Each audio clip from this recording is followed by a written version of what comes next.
In the heart of a bustling city in the far western country, a young black man named Daniel found himself in a world far removed from his homeland. Captured and sold into slavery, Daniel was brought to the opulent mansion of Mr. William Harrington, a wealthy and influential white man known for his vast estates and numerous servants. Daniel's early days were filled with hardship and toil. He worked tirelessly, performing menial tasks and enduring the harsh treatment that came with his status. Despite the adversity, Daniel's spirit remained unbroken. He was determined to survive and make the best of his situation. Years passed, and Daniel's resilience and intelligence began to shine through. He learned quickly, adapting to his new environment and mastering the skills required to serve in the Harrington household. His diligence did not go unnoticed. Mr. Harrington, a man who valued competence and loyalty, began to see Daniel in a different light. One fateful evening, as the sun dipped below the horizon, casting a golden glow over the estate, Mr. Harrington summoned Daniel to his study. The room was filled with the scent of aged leather and polished wood, and the flickering candlelight cast long shadows on the walls. "Daniel," Mr. Harrington began, his voice steady and authoritative, "I have been observing you for some time now. Your dedication and hard work have impressed me greatly. I believe you possess qualities that set you apart from the others." Daniel stood silently, his heart pounding in his chest. He had never been addressed in such a manner by his master before. "I have decided," Mr. Harrington continued, "to appoint you as the head servant of this household. You will oversee the other workers and ensure that everything runs smoothly. This is a position of great responsibility, and I trust you will not disappoint me." Overwhelmed with a mix of emotions, Daniel bowed his head in gratitude. "Thank you, sir. I will do my utmost to serve you well." As the head servant, Daniel's life changed dramatically. He was no longer subjected to the same harsh conditions as before. Instead, he was given a degree of respect and authority that he had never known.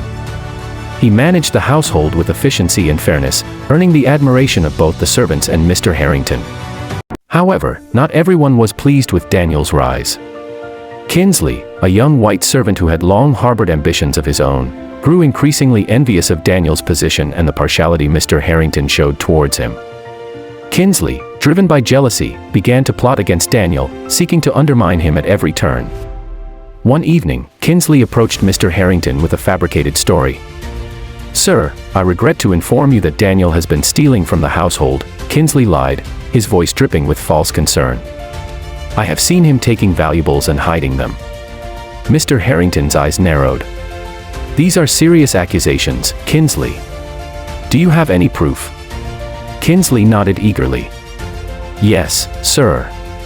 I can show you where he hides the stolen items." That night, Mr. Harrington and Kinsley searched Daniel's quarters, but they found nothing. Daniel, who had been alerted to Kinsley's scheme by a loyal friend, had taken precautions to ensure his innocence. Mr. Harrington, realizing the deceit, turned to Kinsley with a stern expression. "Kinsley, I am deeply disappointed in you. Your jealousy has led you to lie and deceive. You will no longer be a part of this household." Kinsley was dismissed, and Daniel's position was further solidified. He continued to serve with integrity and dedication, earning the unwavering trust of Mr. Harrington. As the years went by, Daniel's reputation grew. He became known not only for his competence but also for his wisdom and kindness. He forged alliances with influential figures in the city, quietly laying the groundwork for a future where he could claim his freedom and help others like him. Tragically, Mr. Harrington's health began to decline. Years of focusing on amassing wealth had taken a toll on his body, and he had no children to inherit his estate. On his deathbed, Mr. Harrington called for Daniel. "Daniel," he said weakly, "you have been like a son to me. I have no heirs, and I want to ensure that my legacy is in good hands. I am leaving all my properties and inheritance to you. Use it wisely and continue to be the man of integrity that you are." With Mr. Harrington's passing, Daniel became the first black wealthy man in the community. He used his newfound wealth to improve the lives of others, establishing schools and businesses that provided opportunities for those who had been marginalized. Moral lesson: the rise of Daniel is a story of resilience, faith, and determination. It teaches us that no matter the circumstances, one can rise above adversity with integrity and hard work. Daniel's journey from a captive slave to a respected leader is a testament to the power of hope and the belief that even in the darkest of times, one can create a brighter future. Thanks for watching.